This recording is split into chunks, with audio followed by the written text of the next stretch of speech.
Je m'appelle Teresa Lopez-León et je suis chargée des recherches au CNRS dans le laboratoire Gulliver à l'ESPCI.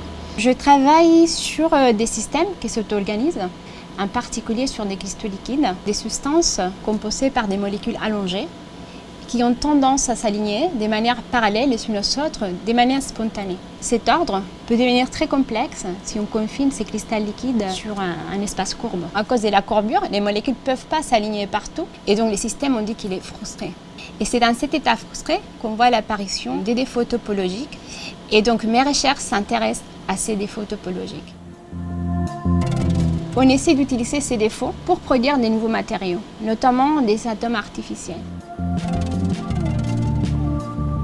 Il y avait des prédictions théoriques, qu'est-ce qui se passe quand on confine un cristal liquide sur une sphère.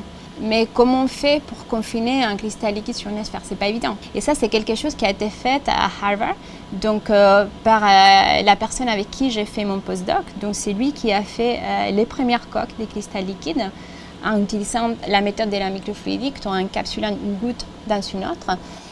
Et quand je suis arrivée, le problème qu'il y avait, c'est que la goutte antérieure, elle était trop petite.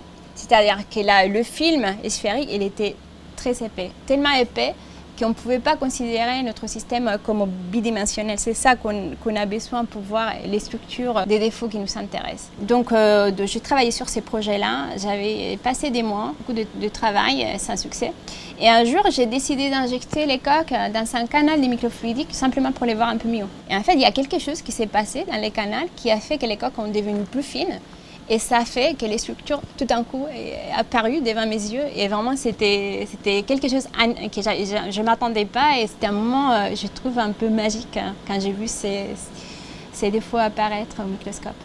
Il y a plein de laboratoires, finalement, qui se sont mis à étudier ces coques de cristal liquide. Au début, c'était que nous. Toujours, c'était nous qui étudions ces systèmes. Et maintenant, il y a des laboratoires partout dans le monde et aussi qui essaient de trouver des applications. Il y a des gens qui sont fait des micro-lasers à partir des coques, des gens qui utilisent les coques pour faire des senseurs. C'est vraiment un système qui est devenu à la mode et dont je suis très contente d'avoir participé au développement de ces systèmes.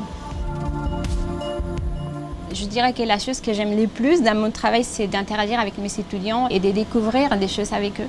Je devrais vraiment remercier parce que c'est grâce à eux que ces recherches sont possibles en fait. Ils ont un rôle fondamental, c'est eux qui font les manips, c'est un rôle clé. Donc on discute ensemble et on fait les recherches ensemble. C'est ça, je suis le chef d'orchestre. Et après, entre tout, on compose la symphonie.